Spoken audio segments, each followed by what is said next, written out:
All right, Mary Amick here for EDU 503 with this fourth week's case study. This week I chose a case in Chapter 7. It's Case Study 7.2, Dennis J. O'Connell High School versus the Virginia High School League. The case was actually tried in 1978. Basically, what this case is about is O'Connell High School is a private school, and they are wanting to be allowed to compete and be a part of the Virginia High School League Association. I chose this case actually before I actually get started. We have a lot of issues with this in South Carolina where my home is, and I coach and am a middle school athletic director currently.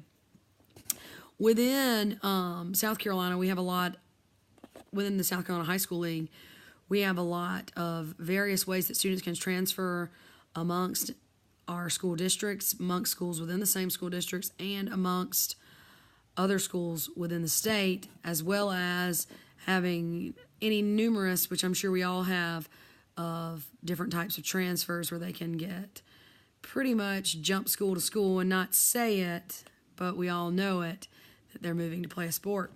So when I was reading through, kind of browsing through, this one kind of caught my attention that it was against the high school league, and as I kept reading, I thought, wow, this is kind of hitting home with me.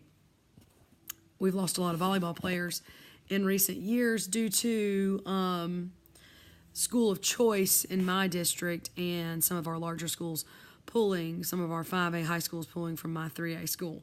So with that being said, you can imagine how this issue really did hit home, and not to mention the current 3A volleyball state champion, and I coach volleyball for the last 23 years in the state of South Carolina, has been a private high school that has been allowed to compete under our South Carolina High School League. So you can definitely understand now why this case really hit home with me. So to get down to it, O'Connell wanted to be brought into the Virginia High School League, and at the trial, when they made it to trial, the Virginia High School League presented three basic arguments in its defense and why they should not be allowed to be doing that. The argument that O'Connell had is they said they were in violation, that the league was in violation of their 14th Amendment rights, and that they wanted to be accepted into the Virginia High School League as an official member. The league's arguments were, for the defense, that they asserted that O'Connell had not been deprived of any federal protected right, that there was no federal question presented so as to support that federal jurisdiction of the alleged to be found, because they took this to actual federal court. The second argument was that the limitation of membership to public schools is rationally related to the league's interest in enforcing its eligibility rules concerning transfer students. This is something that really hit home for me because we have a lot of issues with this, and it really makes things very tricky and confusing because our private school kids can live anywhere and attend those private schools. So when you allow them to be a part of the high school league, how does that really truly affect the transfer policy? When we public schools have to follow one way, is that necessarily being followed? My question would be to our high school league is that being followed by these private schools? I mean, how can it be when you've got children in Lexington County, where I live, attending private schools in Richland County and not having to live in that attendance area, and so on and so forth? I mean, that's a not as complicated case as some of the others. The last argument of the league was that they argued the admission of O'Connell, a parochial school, into the league would violate the establishment of clause of the First Amendment Act.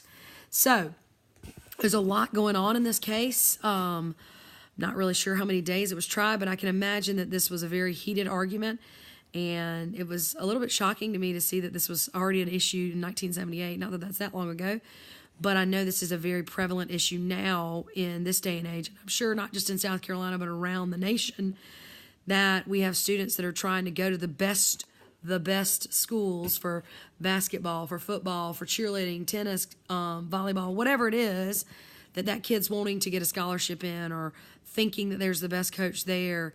They're trying to get there and trying to make it big, in a sense. Make it big in the high school realm and then make it on to college and professionally, hopefully.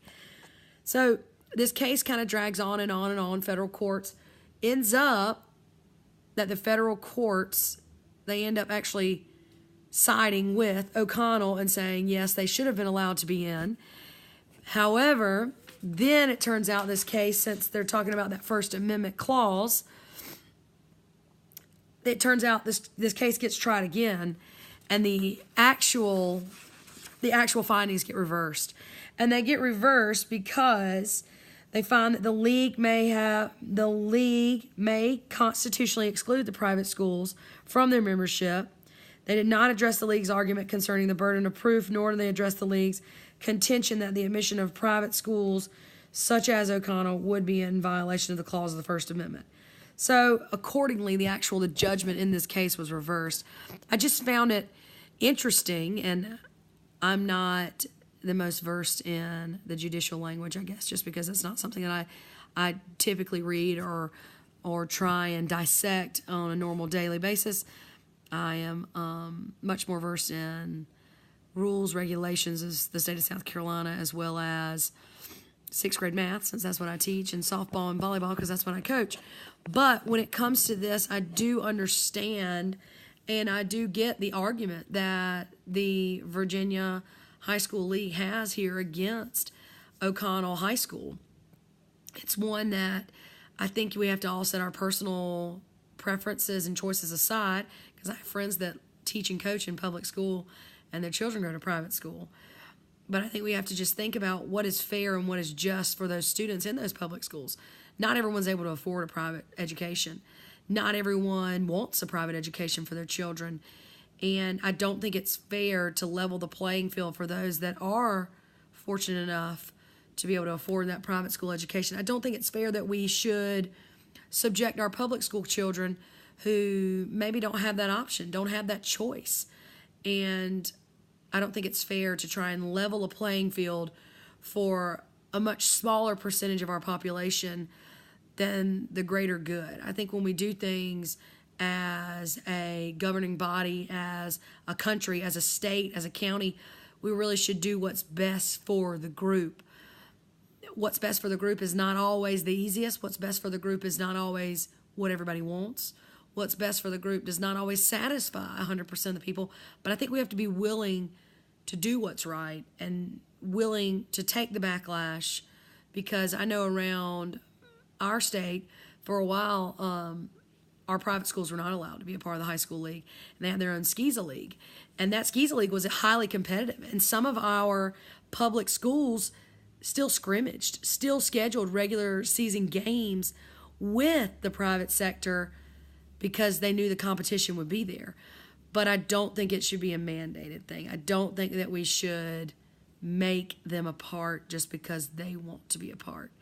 I just have to go back to Bishop England High School here in South Carolina.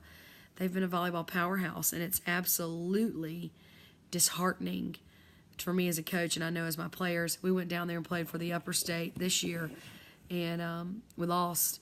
And it's just disheartening knowing that our kids, who are the majority of our state of South Carolina, the public school kids, are having to contend with a school that has the funds and the clientele to be able to get kids here from Florida, to get girls here from all over the Southeast that want to play for Coach Baggett and want to be able to have that clout, carrying them to try and get a Division I scholarship to play volleyball. And not only that, to be good enough to play on Bishop England's volleyball team. So I think we just really have to think about that as the adults and the officials. But I really enjoyed this case. I had to read it numerous times just because, again, some of the jargon I just was not used to. But I hope you guys enjoy my take on it.